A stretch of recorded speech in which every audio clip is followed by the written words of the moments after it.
readers. I don't know whether to look up or down my nose at you. No. Up in the air. That gives you like the triple chin if you do that. Let's not do that. You don't. Don't show off the turkey neck. Yeah. None of us. Nobody needs says, to see Man, that. That's the best third chin I've ever seen. Who's coming up on today's show? So today we have a blast from the past segment from January of 2020. Remember then? Before the whole universe changed. I remember back in 2020, before all this COVID. Later, the president of Bishop Kelly High School, Bill Avey, will tell us about Information Night with a K and sacred music provided today by Mike Schaller from St. Paul's Parish in Nampa. We're going to stir the pot a little bit today and talk about the legitimacy of the guitar in liturgy. So can't wait to have that conversation. Yes. All right, pray for our priest, please. Today we're praying for Father Jerry Funk out in Weiser at St. Agnes Parish. Praying for vocations as well. This week, praying for Cameron Englesby at Bishop White Seminary in Spokane. And today we celebrate St. Marguerite Bourgeois, a missionary in Canada and a teacher to the children. We'll learn all about her. We talked about her a little bit yesterday on Faith and Feast. If you missed that, you can go back and catch the podcast. But we'll learn more a little bit later on in the show. And in honor of that, we have a prayer for teachers. Wow. In the name of the Father, and the Son, and the Holy Spirit. Amen. Lord God, your spirit of wisdom fills the earth and teaches us your ways. Look upon these teachers. Let them strive to share their knowledge with gentle patience and endeavor always to bring the truth to eager minds. Grant that they may follow Jesus Christ, the way, the truth, and the life, forever and ever. Amen. In the name of the Father, and the Son, and the Holy Spirit. Amen. Morning Light News Time 7:02, 39 degrees in Boise, 33 in Twin Falls, 35 in Grangeville. Caldwell police arrested a man early Tuesday morning as a person of interest in an ongoing homicide investigation in Nampa. The victim, a woman in her 30s, was found dead Monday night in her home. She has yet to be identified. 29-year-old Justino Morales Ramos is now in custody, charged with failing to report a death. Authorities say murder charges are pending. Caldwell police took Ramos into custody without incident. Boise City Council member Lisa Sanchez was not present on Tuesday's council meeting.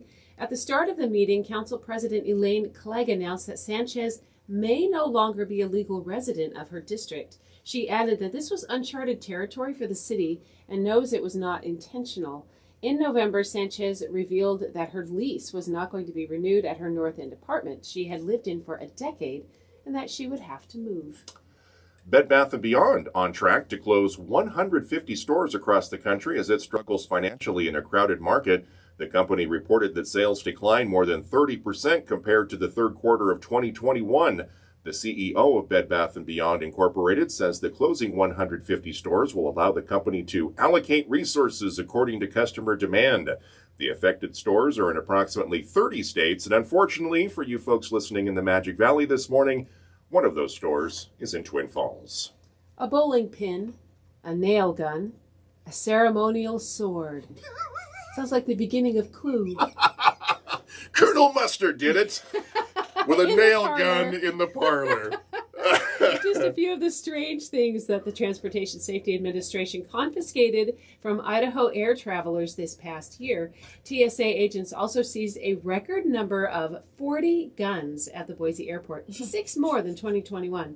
Besides the 40 guns confiscated there were 8, it says 8 such instances at the Idaho Falls airport and 1 at the Lewiston airport. Without my nail gun. No. Power tools need to go on the carrier. Ceremonial swords. Under the plane. Leave them at home. Cosplay at home, folks, where it's safe. Traffic and weather are next. Support for Salt and Light Radio comes from Beacon of Light member Treasure Valley's Home Team. Have you been thinking about making your move to another home? If you also want to support those who don't have the basics of human needs in City Soleil, Haiti, then make your best move with your local team, Treasure Valley's Home Team, who is founded the Kizito family, Haiti, USA, serving the poorest of the poor in Haiti. Treasure Valley's Home Team is owned by Larry Fitzgerald, MBA, and licensed with Coldwell Banker. Good morning, light traffic. So, hey, no fog today. It's a nice change. We We have a crash on Linder Road, State and Linder. So in North Meridian, what is that, Middleton? Star. It's in the right-hand shoulder. It should not bother your commute too much. The freeway looks fantastic this morning. Again, all things compared to yesterday. We can breathe easily, which is quite nice. There's one sticky spot, again on State Street. I'm looking to see. Oh, that is that State and Linder. There it is. It's already backed up. So if you can go around that, you may want to consider. That's your morning light traffic. Cloudy in the Treasure Valley through Sunday. Rain over the weekend. Highs 45 to 50 and lows 35 to 40 degrees. Much the same for the Magic Valley. Mostly cloudy through Sunday. Highs mid to upper 40s, lows mid 30s. Camas Prairie, cloudy skies through Sunday as well. Highs mid 40s, lows mid 30s. 39 right now at Holy Apostles in Meridian. 37 in Caldwell at Our Lady of the Valley. And in Buell, 32 degrees at Immaculate Conception Parish. We'll take a short break and be back with a blast from the past, as Morning Light continues next.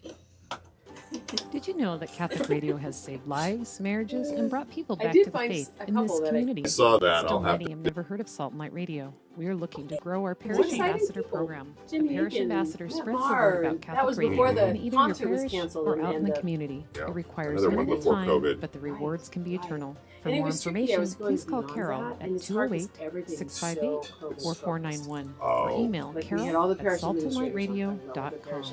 Salt and Light Radio thanks Beacon of So Light it member may be- Capital Financial Solutions for their financial support. Want to learn 6 more months about or even a retirement, year. Or Social you have to go Security, back. or I'm estate just planning thinking, like, when strategies? the Capital show Financial first Solutions started, can use their years of maybe take some of experience that to stuff create from the strategies Catholic tailored to Idaho your shows, like needs and the- goals. like Trust, Time Light, honesty, integrity, Raymond values Arroyo. matter, and they live by them every day. The Carol. website is They just cfsboise.com, have and their phone number Yeah. is 208-629-4660. Securities and advisory services offered through Cetera and Because I went Networks into, like, a LLC, deacon member room FINRA and SIPC, a 20 broker minutes. dealer and registered Yeah. investment advisor. Not willing to let go of your marriage? There is hope. Retrovai It was is a 22, program so designed it to help was struggling couples Yeah. regain and renew the life and health of their Yeah. marriage. Join Oregon Retrovai as they host So a we'll talk working about Rich weekend for a for little couples bit. This struggling in segment's their only 10 marriages minutes. by couples who have Fill been a there little in bit the there at the struggle. beginning. Come January And then we'll 20th join Bill through early since he's 22nd here. to Our Lady of Peace Retreat Center in Beaverton, Oregon. Acknowledge For that. confidential Bill's on information his way. or to register, email Portland I've had at correspondence retrovai.org already. or visit helpourmarriage.org. Ah, that's better. No more Christmas music? No jingle bells coming It's out of the break. hard to let it go. It's- It is. 'Cause if you do it right, you really have to put in all those good Christmas hymns in a couple of weeks. 12 Days of Christmas. Yeah. Yeah. Yeah. And We Three Kings gets a day, so you sing it over and over and over and over again. 12 times. Well, this is usually the time we talk with Alberto Jaramillo, and Alberto sent us an email late last night A saying really fun email. it was a fun email, but he's tied up at work, so he couldn't join us today. So instead, we're going to kick off this new piece for 2023. Mhm. I've been here for 10 years, and I guess I really never stopped and thought about it until Hope pointed it out to me that there's like this archive of incredible interviews that we've been blessed to conduct over the years. Decade of awesome stuff. Yeah. And so like, why not, when we go in the Wayback Machine, we just usually go back a year or two. Why not go way back and see some of the stuff that we've done? So Use all 8,000 megawatts. Go way back. gigawatts, whatever it was that Doc Brown told us to use. But this one, our dear friend Rich Myers, who we miss so much. Yes, we do. He was in the regular rotation with Catholic Charities of Idaho when he used to be a counselor out in eastern Idaho, which he no longer works for CCI. What is he doing now? Because you had a chance to have coffee with him. I did. We were in Idaho Falls. And if you haven't been, it is lovely. Go in the spring is what I recommend. But it was fun. We went to this groovy bagel shop and had coffee and learned all about his life. But he retired and he's writing Okay. pretty much full time. And so if you follow the car site, like classic car site, Bring a Trailer, he's a featured writer on Wow. Bring a Trailer. When I had COVID, was it 2 years now? Mm-hmm. I read all 135 of his posts, and he's really, really good. I am not into cars. I drive a Prius, but I don't know. But there were a lot of tales of like his history and growing up in one of the Dakotas, and you could tell when we talk with Rich that he's our favorite Dakota. He's got that accent. It's fun to listen to on the Right, radio. and fun to imitate. We adore Rich Byers. We do. Yes. So we miss him. So we thought we would go back to January 9th of 2020. So again, this is all pre-COVID. And that's why we're all so happy in this interview. But we've been kind of talking about it here since we came back from Christmas break about, okay, it's a new year, new you. What does that look like? Resolutions. I know, which How is quick tricky do we because break we've got them? a new year and it's the same old. Yeah. me.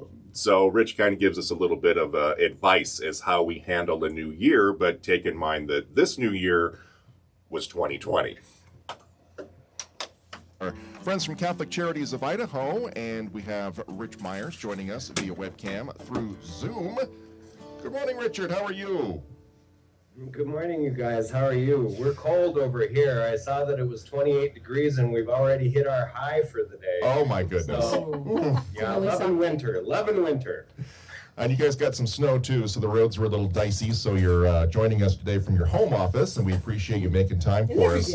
We've been talking about it a lot the last couple of weeks, but this post-holiday thing that we all go through, I mean, there's emotional and financial and seasonal depression, and there's all these things that affect us after this joyful time of Christmas and spending time with family and friends. And then there's, I don't know, for me personally, sometimes there's that letdown. Stir it up. Do you deal with that with Back your in the people winter. as that you counsel through Catholic Charities? So when we're done with busy, Oh yeah, absolutely, Brian. And the other comment that I have to add there is that, for a lot of people, we forget that holidays themselves are depressing events and lonely events. And so when that passes, there's even a deeper trenching a lot of times for those people.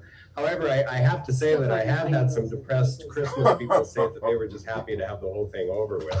And I have to say sometimes there is a real sense of relief about that. But in general, yeah, you touched on the main issues. We get done with the big event. It's kind of a post-event letdown that we see with a lot of things, like weddings or big vacations to Europe or anything like that. Once those things have passed and we return to our day-to-day life, and we kind of see what our day-to-day life consists of compared to those really fantastic times where we had a lot of free time and could converse and we were maybe a little bit loose with our money. Well, all of a sudden we wake up and it's January and we're looking at that long stretch, and seasonal affective disorder has almost become kind of a cliche, right? They don't even really talk about that much anymore, but I really do see effects of that. The short days, the kind of grayness of the environment, the tendency for people under these circumstances to sort of hella loud and isolate. The way he talks, it and almost that's sounds like usually the first shouting. sign that there's a problem, when we start kind of just getting into our den and not talking to people and getting out and seeing people. We've noticed a lot of the families that spin in our circles are sick. That the Christmas sugar has hit, and they're just down physically, which can really weigh on your mind and on your spirit when your body just ceases to function properly. Well, it's really interesting you say that. I am just off of a couple of days flu, and one of our staff members over here was sick. It was COVID. Yes, and I know some of that stuff has struck the Yeah, poison. in hindsight, it probably So, was. You compound this stuff. And you do end up with some people Nice. who are Is really that not okay? in good spaces. Perfect. who Look at might the start to graphics you cope made. by doing things that they probably shouldn't be doing.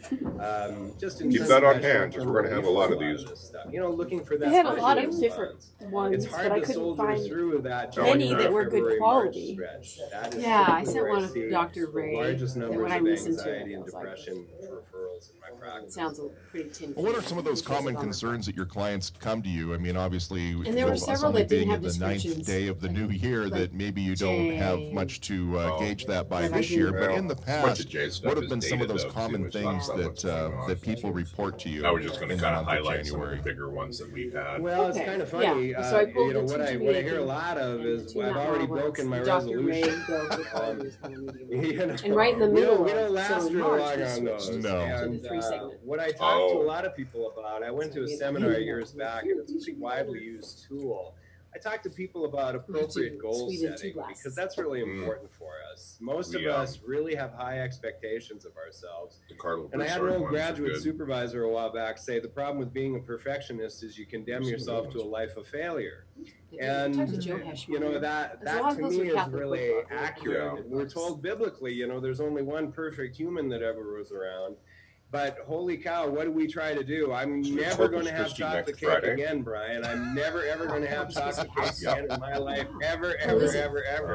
And then what do you know? We go over to Grandma's, and it's a week after, and it's Cousin Bessie's birthday, and we look at that chocolate cake, and what do we do with him? And you know, I'm kind of trivializing it. A lot of the goal sets that I see from people are very, Jesse Tree, some gal what do I want to say? Appropriate things. Certainly drinking less or exercising more or that kind of so I could have all of them. But they don't know how to go about it. And the seminar in goal setting that I went to, I noticed Daniel De Silva's been added to the lineup where you set goals that are specific, measurable, attainable, relevant, and time related. So I'm going to see if he can hook me up. It's super important to know exactly what we're trying to do here. And it's also important for us to set a time limit on it. If I just say in 2020, Brian, I'm going to get in shape, we'll take care of financial fitness. You know, that doesn't really set much up for me. And as far as what I'm going to do today, well, that and then just in March means, we might even use I don't know, maybe having one less slice of pizza. I think it's really important for us to set weekly goals. I generally have all my clients set weekly goals in 5 areas of their lives. You have to come up with a so name they can for see that. where they're progressing and where they're not. And that opens up a good line of discussion of why aren't you getting out, or why are you the soil of your soul. Behavior a lot of times gives us a lot of key to what's going on in a person's mind, and that's the fun part about talking to people about resolutions. What are you trying to fix, and how are you going about it? And a lot of times you can address a lot of these failure issues simply by giving people kind of some credit for making the decision to make healthy changes to begin with, but then leading them through the process of how to do it. Oh, hey there, buddy. Sorry, I was reading the question and trying to make it make sense in my mind. I wondered about financial anxiety. The holidays are over. People have failed in their resolutions, and then all of the debt that they may have chosen to create over the holidays. And he had all these little songs that Chaz and Gabe had. Do you hear a lot about that this time of year? Oh, sure. We love that. You know, but we one also of my favorite love books to read. Nick and Mary. I like to give at Christmas. I think it makes us all feel good to give people who we love, you know, the so big for Evelyn, present or we're thinking big about gift. The problem, like we talked, is we sort of get swept up in the sound moment. effects You know, when I'm at and Disneyland stuff. before, you know what, So I've got the Mickey Mouse hat and the Mickey Mouse gloves. I did one of the Stregonona Stregonona books because I can do that. But I hadn't planned on doing any of that stuff. And the important thing is which books? To look forward Stregonona and ask ourselves, with the magic okay, pasta pot. how, you know, and again, there's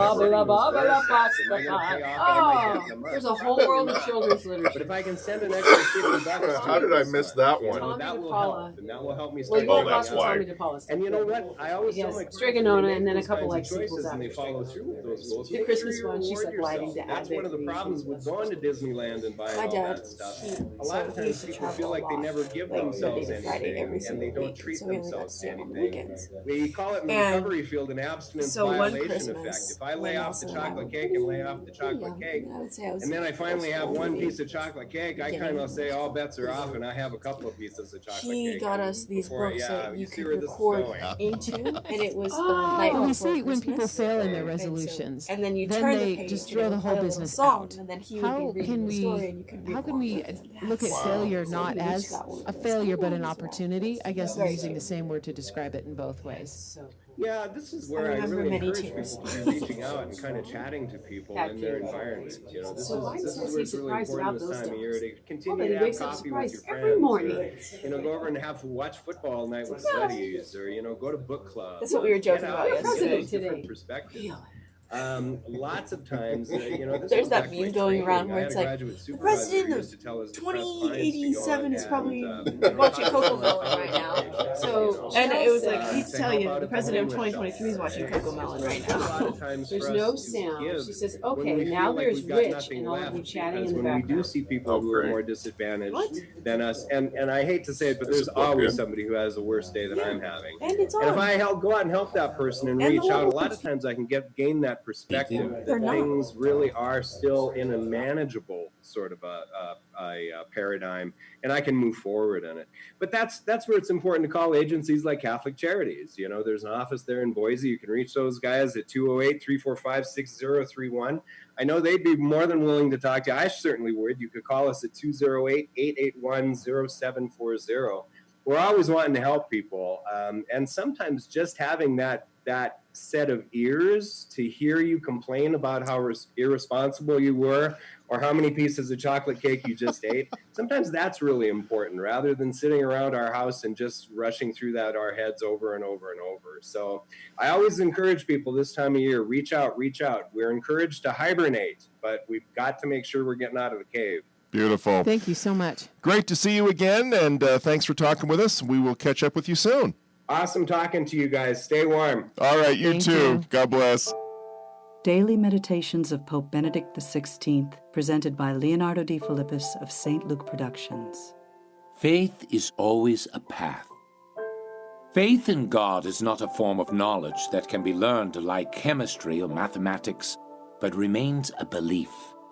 Since faith demands our whole existence, our will, our love, since it requires letting go of ourselves, it necessarily always goes beyond a mere knowledge, beyond what is demonstrable. And because that is so, then I can always turn my life away from faith and find arguments that seem to refute it.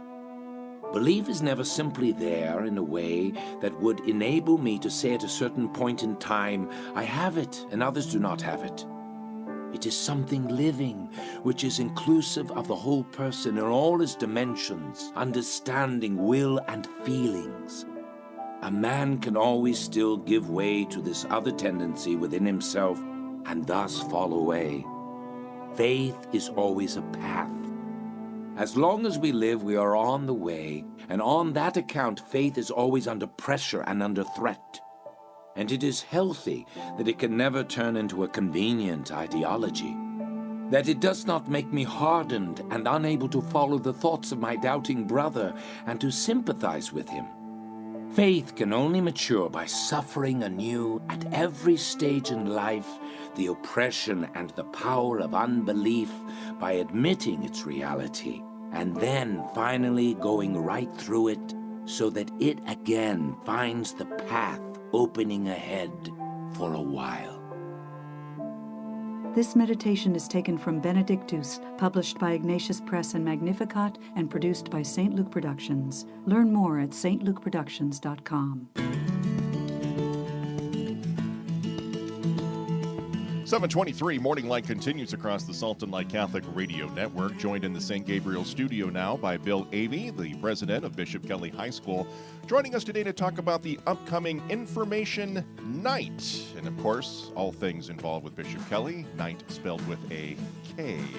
Good morning, welcome back. Good morning, Brian, thank you. Good morning. Well, Information Night, when is it and what is it? We'll just kind of start there. Yeah, so Information Night, and we never miss a branding opportunity, so this is Information Night with a K.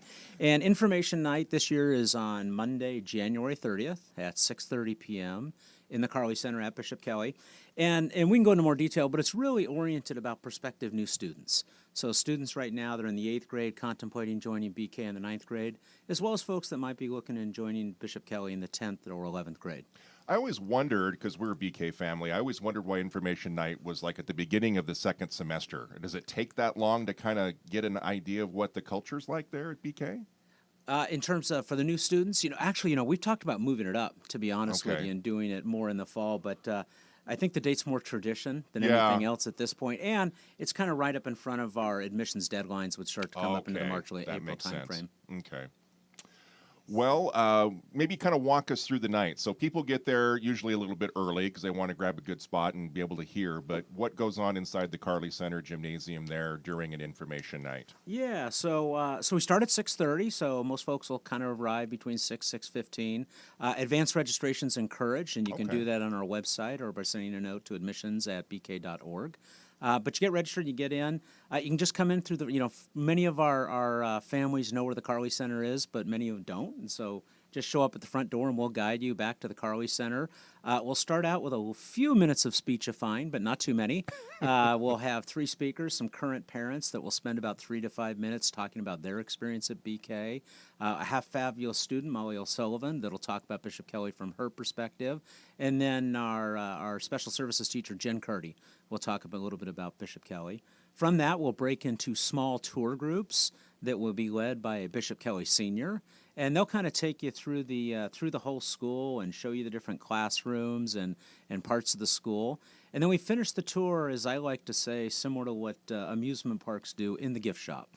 And that means we go into the Reg, which is our large gymnasium in the center of the school, and that's where you'll find kind of a soup to nuts activity fair. And we pull out all the stops, and it gives chance for the students to learn about all the different extracurricular activities we have, clubs that we have, teams that we have, the opportunity to even sign up for some of the summer programs with those teams, campus ministry, etc. And so that's really oriented around the student component of the family that will be coming, and we encourage both students and parents to come. And then we have a whole other section that I can talk about that's really kind of oriented towards the parents. Of course, Bishop Kelly always in the media because of athletics, whether it be football, basketball, soccer, softball, you name it. So I was always impressed when we go to the Reg and you see all of the other different extracurricular activities. I don't know if you can, because you're new and we give you that, but I just wondered if you could run down a list of maybe some of what those extracurriculars are. We have stuff. So first off, our involvement rate with students in kind of a registered extracurricular, and that's inclusive of the non-athletics that you're talking about, is 72% right now. Awesome. And if we look at the public school benchmark, that would be about 30%. And so we feel really good about that high number, but of course we're always striving for higher.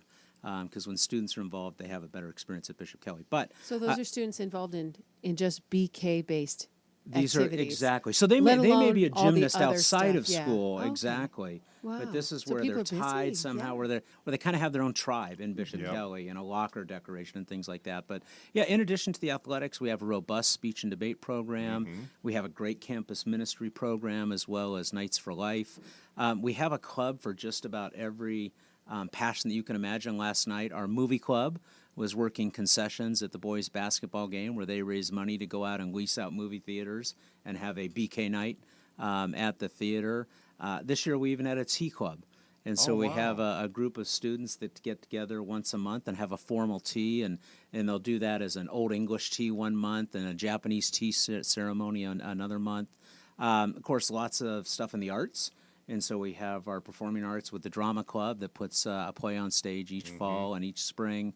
We have our pastoral arts team, which puts together the music and liturgical music for our all-school masses.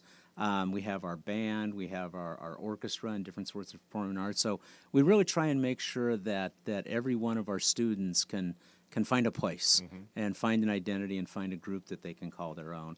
And frankly, we expand those over time. And Tea Club would be an example of that. A group of about 10 students came to us early in last semester and kind of threw out this proposal, and Mrs. Hutchinson looked at it, and we said, absolutely, we'd love to do that. And so we have 10 more kids now that have kind of a BK activity. But the Reg is really where the kids light up. And, the whole thing's designed for mom, dad, and student. But I'll tell you, the students walk through the door, and, you had the experience, and I know I did with my kids when they went there. They just light up and they see all the different things that they can become a part of. And all those booths are staffed by students. So it's kind of a peer-to-peer conversation. Yeah. So what should parents and families bring to information night? Should they come with paperwork in hand? Should that paperwork already be done? What if they're kind of sitting on the fence? Do they need to bring anything but a smile? So if they're sitting on the fence, they should bring themselves. So first, this is designed for students that might have been born and immediately placed into a BK onesie. And the decision was born early on, all the way through folks that are contemplating right now. And about 70% of our students come from the Catholic K-8 partner schools. About 30% come from 35 other schools throughout the Treasure Valley. In terms of what they bring, we've moved to everything electronic. And so if you go to bk.org, you can get registered there. And in fact, all the content that evening will be distributed one simple card and then everything else via QR code. So the academic catalog, the student handbook, and things like that will all be available electronic. We encourage mom, dad, and student to attend together. If only mom or only dad can come, that's just fine. And we also encourage folks to bring a friend. So if you're thinking about going to Bishop Kelly and you have a friend perhaps in the public school system that you think might be interested or would benefit, we encourage you to bring those folks as well. Excellent. If you're just joining us here on Morning Light, we're talking with Bill Avey, president of Bishop Kelly High School, and the upcoming Information Night, Monday, January 30th, 6:30 p.m. at the Carly Center. It's my understanding Boise School District Middle School is 789. So if someone from the Boise School Public School wants to leave middle school and come to Bishop Kelly High, they would basically be starting as a sophomore and kind of miss that freshman year experience. Is that hard to make up, or is it pretty inclusive that they could just get right in there and yeah, so it's a great question. So we get both flavors of that. Okay. So we do get students that come out of the Boise School District, finish there as an 8th grader, and come to Bishop Kelly as a freshman. But to your point, we also get folks that will finish middle school and in the Boise District 9th grade, and then come in as a sophomore. Okay. And so, yeah, absolutely, we can accommodate those students, and we kind of work through, how do we make sure we get them through our theology curriculum? Right. Because they'd be a year behind. Exactly, exactly. But that's a relatively normal thing to work through. And on that note, just kind of extending it, as I mentioned, a large number of the students there will be 8th graders thinking about 9th grade, but we'll have a healthy contingent of folks that are, thinking about coming in as 10th graders and thinking about coming in as 11th graders. And so we build the content for all of those. And in fact, I talked about, finishing in the gift shop, the reg for the students. Immediately adjacent to that in the cafeteria, we have some of the stuff that might get mom and dad's attention more than the students. So that's where our admissions office is to answer questions like that. Our business office to talk about tuition payment plans, tuition assistance, parish discounts, things like that. Faculty and counseling to talk about curriculum, matriculation, and student support. We'll have our spirit store there, so folks that want to get a head start on BK swag. And then our Kelly Pride Fund, and they won't be asking you for money.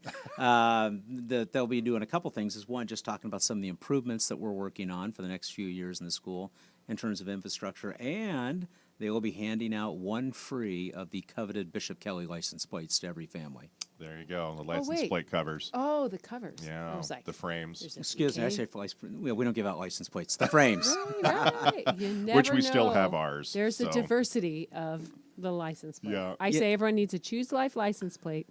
If you'd like to surround that with your BK Bishop plate Kelly, cover, absolutely. that would be excellent. I will tell you, I did a little research, and we can't figure out the origin story.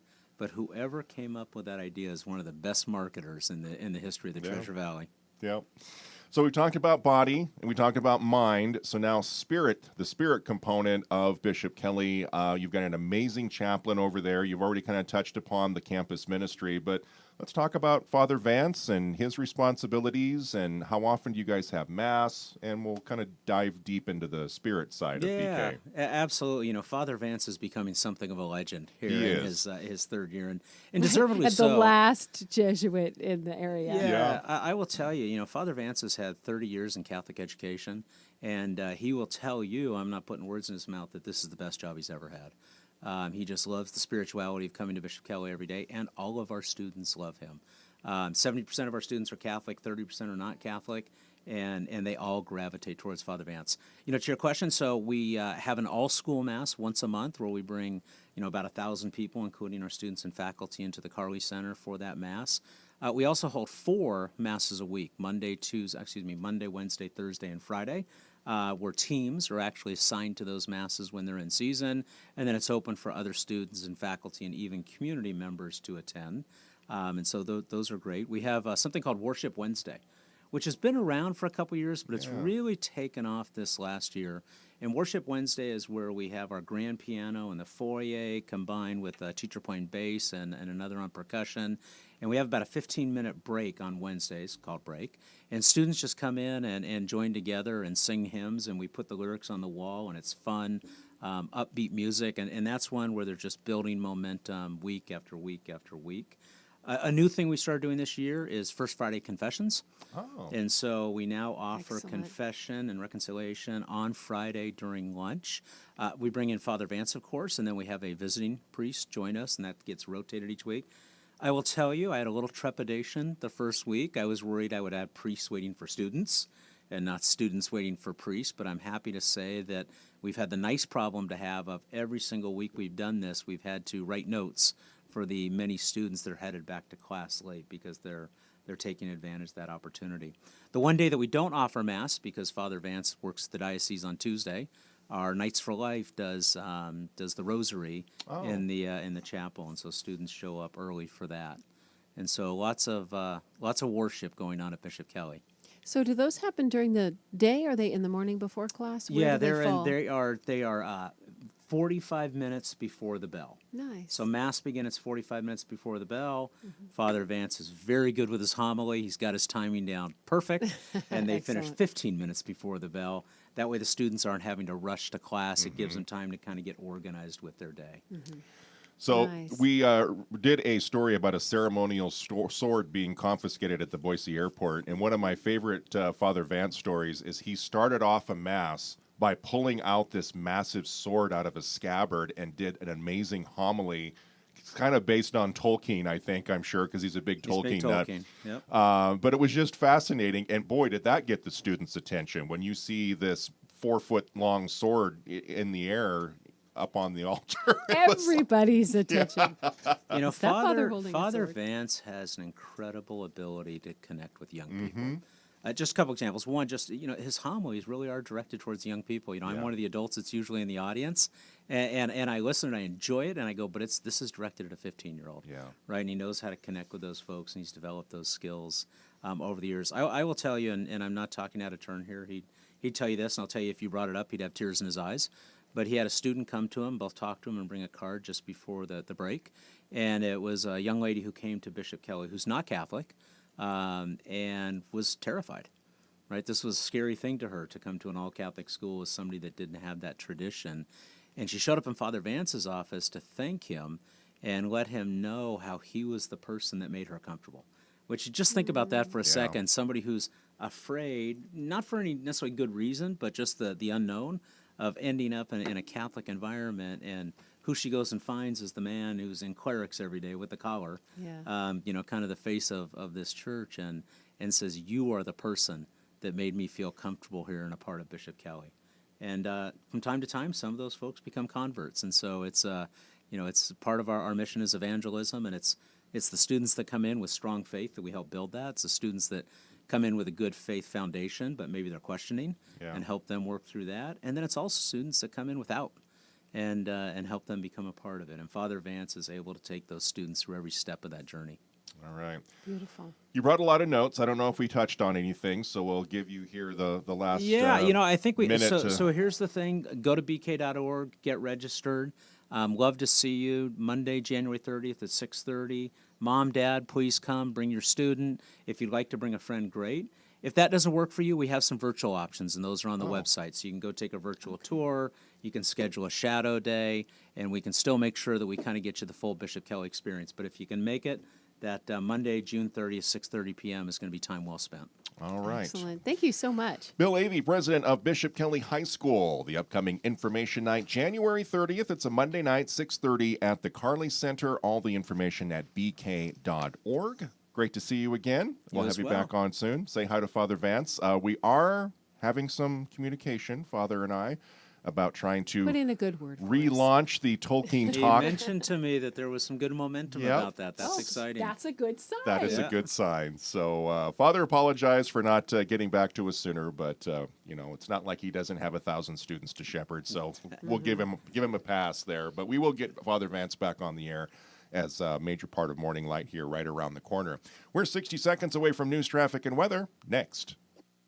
Sultan Light Radio presents the Idaho Catholic Men's Conference coming to St. Paul's Catholic Church in Nampa Saturday, February 4th, 2023. Don't miss the #1 Catholic men's event in Idaho. Mass celebrated by Bishop Peter Christensen. Then keynote speakers Monsignor James Shea and Major League Baseball All-Star Mike Sweeney. For more information or to register, go online to idahocatholicmen.org or call 208-344-4774, idahocatholicmen.org, or call 208-344-4774. What does it mean to be a Bishop Kelly Knight? Faith, friendship, support, excellence, integrity, and memories that last a lifetime. Join our school community. Learn more about being a Knight at bk.org. Bishop Kelly is hosting a new student information night for families interested in learning more about our school community. Mark your calendars for Monday, January 30th at 6:30 p.m.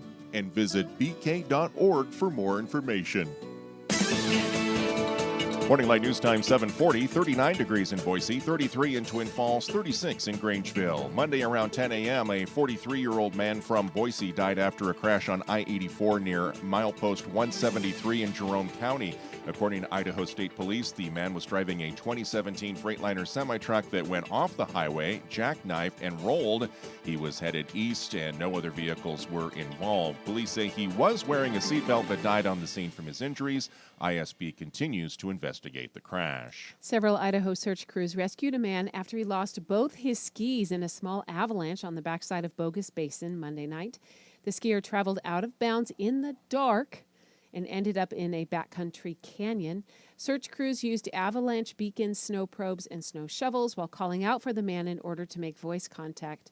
Boise Basin Snowcats then rescued the man after he was directed to a nearby cat track. He was not injured in the accident. Bishop Kelly varsity girls basketball team will host the Valley View Falcons tonight. The Lady Knights are an impressive 10-2 so far on their regular season, which will wrap up on the 27th of this month. Tonight's tip-off from the Carly Center is scheduled for 7:30 p.m. Last night, the BK boys basketball team, I guess we should have asked President Avey while he was here what the score was. They were playing the Caldwell Cougars. None of our traditional sources had the score for us. I guess it ended too late. So if you know, please let us know. The boys' season will head into mid-February before the district tournaments. It's your day. Today is National Marzipan Day, National Curried Chicken Day, and National Pharmacist Day. Tomorrow is Korean American Day, National Sticker Day, National Blame Someone Else Day. The possibilities are endless.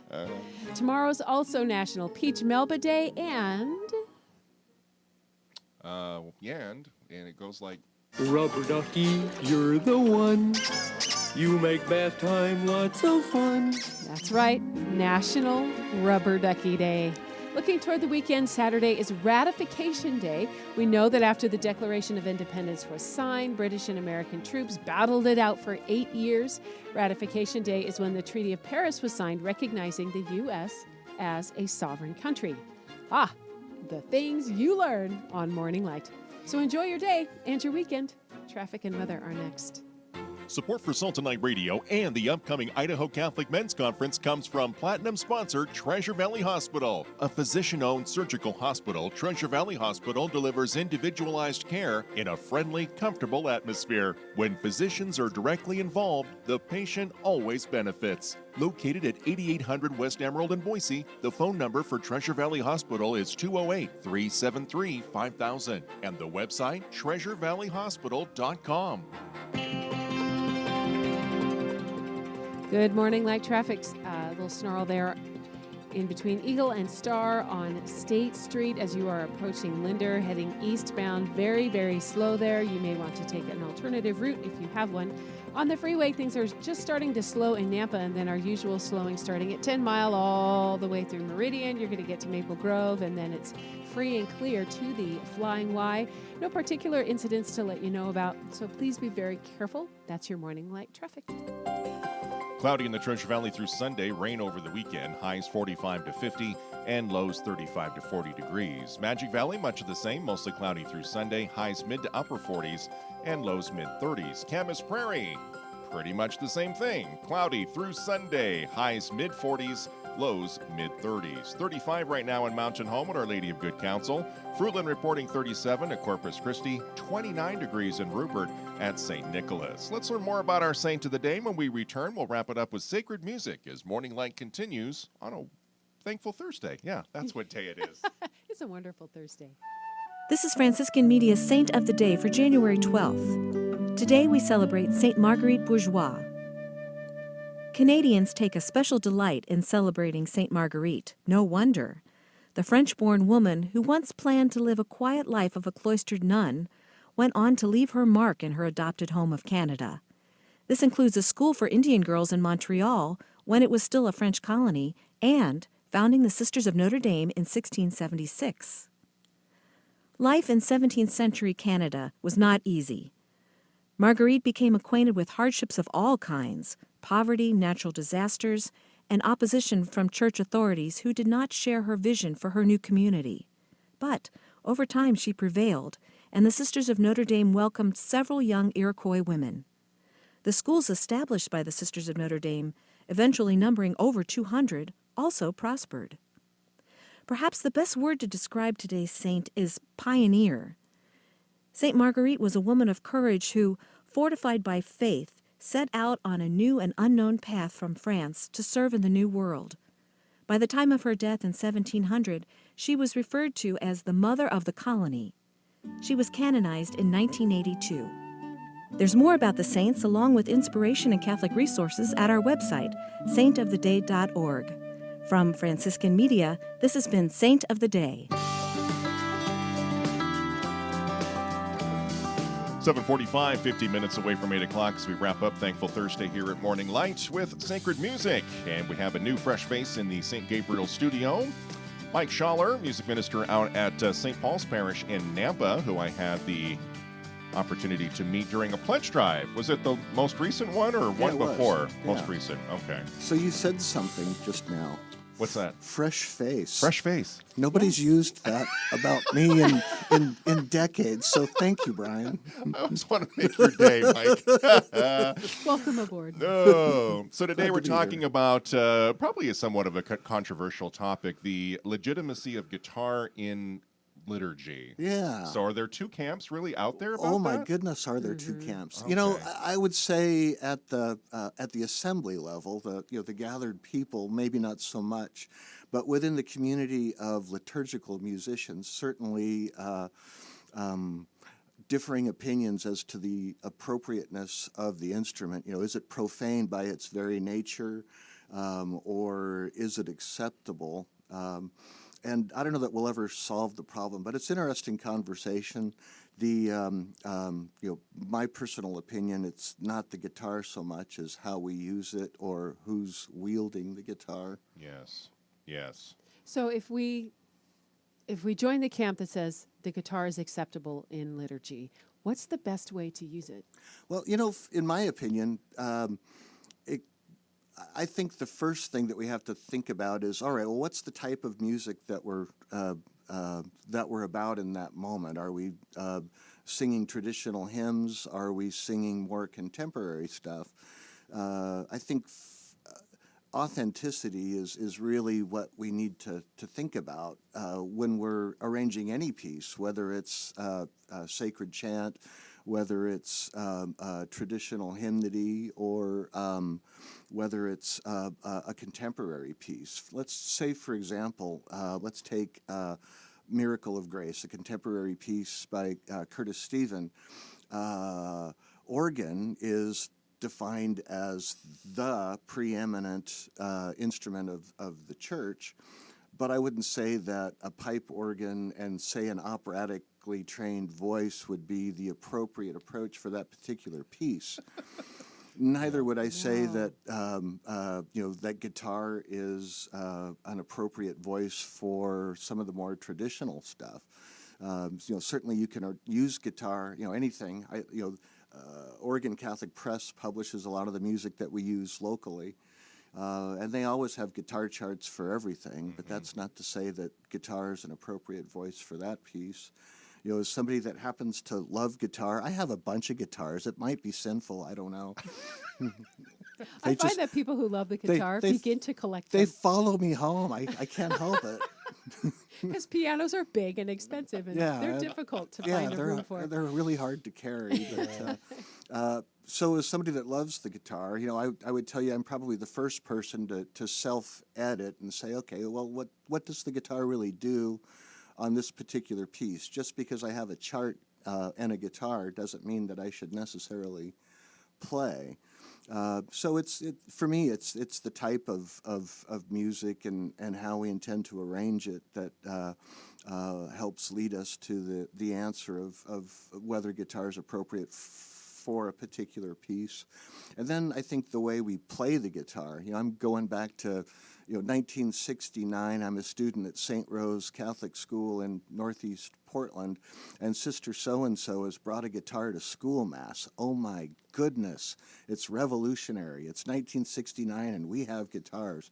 And so she's playing a cheap classical guitar, and she's strumming with her thumb. She's not a very good guitarist. And here we go. And they'll know we are, and she's still... There she goes with her guitar. So I think, the guitar got maligned as we brought it to Mass for the first time, because we didn't really think about what the church requires of any liturgical musician with regard to proper formation. Just because you own a guitar doesn't mean that you should bring it to Mass. As a guitarist, I think I can say that. Like all people with an accordion. Yeah. Oh my goodness. You just leave that at home. Thanks. Well, but I would say in certain, you're making a joke, and I think it's funny, but I've seen accordions used, like a mariachi.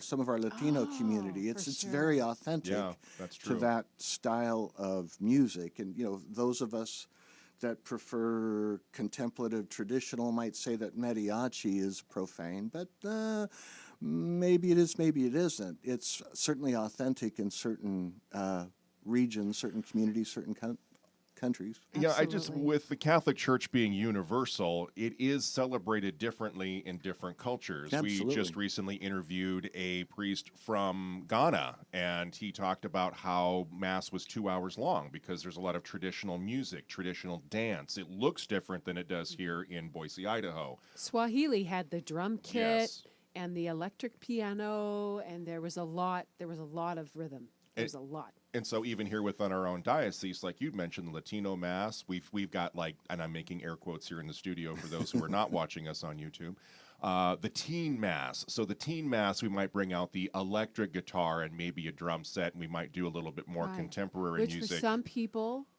really puts them in a knot. Yes. The idea of the electric guitar, the drums, just that really different thing. Where now we can send them through the roof. Become an evangelical service instead of what it was meant to be. So you hit on something. Oh golly, it was probably 20 some odd years ago, and we got a new director of youth ministry at St. Paul's, and she's looking at our, at that time, all volunteer army running music ministry, a traditional choir, and a folk group, and she wants to liven things up a bit. To we've got this growing youth ministry. Let's cater to our youth, and so once a month we started a youth mass, doing more contemporary stuff. Might have been an electric guitar in there, and it was interesting to me as a liturgical musician the controversy that surrounded that. And I get it. Folks get used to a certain style of worship, and that's their definition of what Mass should be.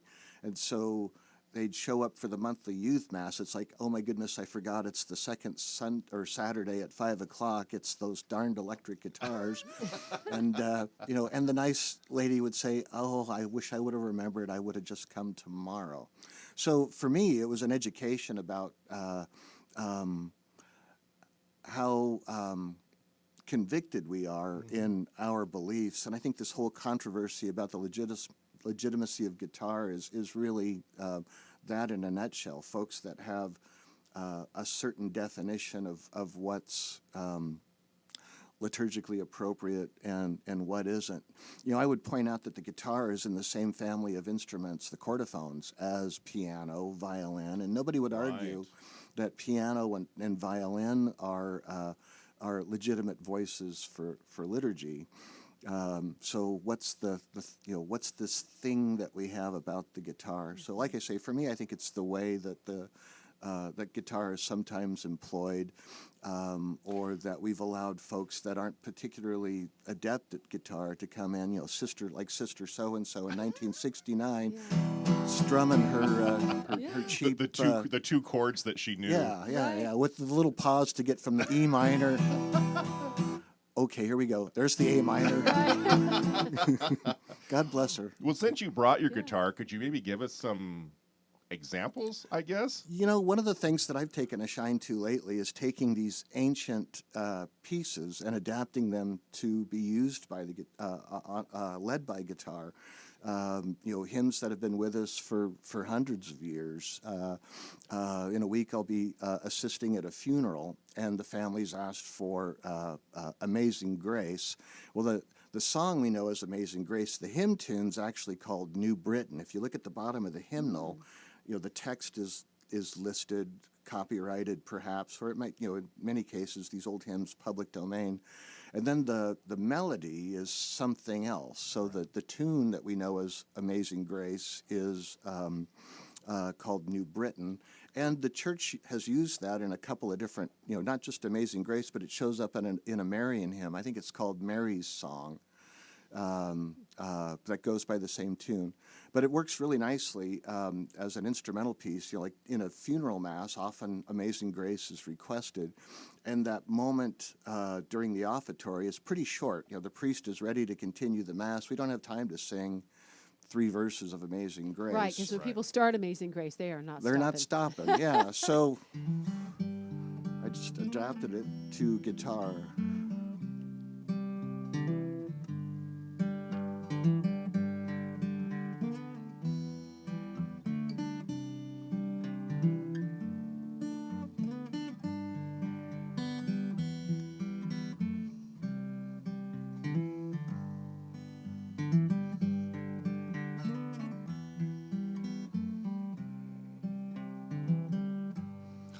So I'm not pounding away on the guitar. I'm just gently.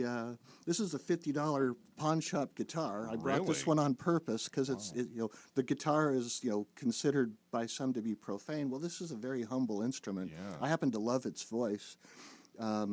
So is it the guitar or is it? This is one of the many strays that you've brought home Yeah, over the years. as a matter of fact, and I'm not really a pawn shop kind of a guy. This one just kind of popped. That's exactly what Just Andy jumped in the Pendleman back of the said. car. He's like, Yeah. I'm just not a pawn shop kind of a guy, but here I am. Here it is. In fact, I gave it came with a case. I had plenty of cases. I gave the case to Thank Kevin. you Yeah. to my husband. Thank you. It's like, who I'm takes glad to his get it lessons from Mike, and Glad to he get it has out of the house. come with amazing progress. Yeah. And then, you know, like in the 1200s, St. Thomas Aquinas wrote Panis Angelicus.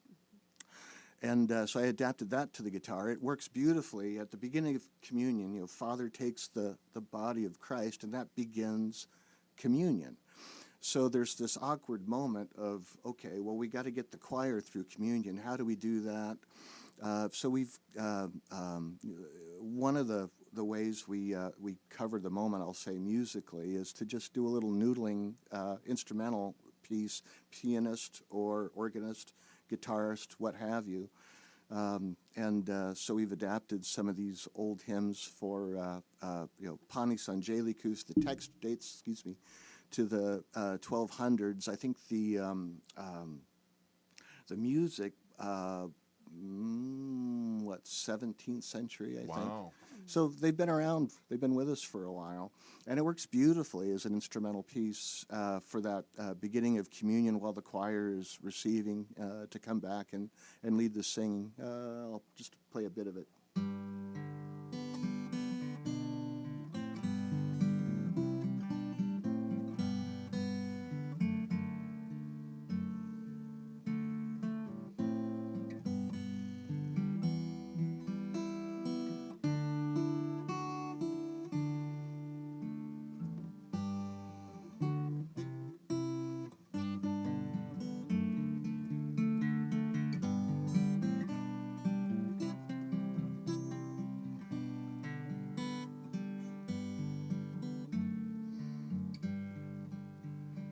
Beautiful. Yeah, so the guitar, it's not bad. We hate the guitar. Some of us hate the guitar. I'm saying it's not the guitar.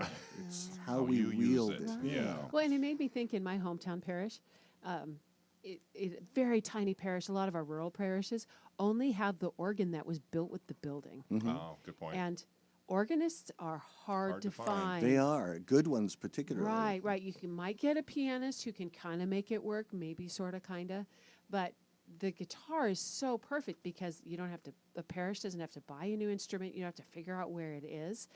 And I don't know who keeps organs these days. I'm sure it's a very niche kind of thing, but keeping those in repair. So as the Not going to find one of those at a pawn shop. right, the logistics of the And good organ are luck carrying simply it more home. difficult. And Yeah. the guitar is adaptable. It's light. You can take it with you. You can show up in a rural parish, and you have your instrument and your musician all at once. It's Well, beautiful. Unfortunately, we're out of time, but thank you so much for coming in and for Yes. bringing your $50 guitar. Thank That was you. amazing. Thanks for having me And in. we'll have you back on again very soon. That's going to wrap up this Thankful Thursday edition. Later today, go to saltandlightradio.com, click the Morning Light page, hit podcast if you missed any of today's segments or previous programs. Please get signed up for the Idaho Catholic Men's Conference, idahocatholicmen.org. Watch us on YouTube. You can follow us on Facebook and Instagram. Questions, comments, or prayer intentions, send us a good old-fashioned email, morninglight@saltandlightradio.com. Thank you to our guests today, Blast from the Past, Rich Myers, BK President Bill Avey, and Mike Schaller from St. Paul's in Nampa. Tomorrow, Dr. Kevin Vost will moderate Catholic Book Club, discussing his book, You Are That Temple. Deacon Gene Fadness walks us through the latest issue of the Idaho Catholic Register, hot off the press, and it's another segment of Priscilla's Porch with Busy Shore. So join us at 7 for a Faithful Friday edition of Morning Light. St. Maximilian Kolbe, Pray for us, St. Marguerite Bourgeois.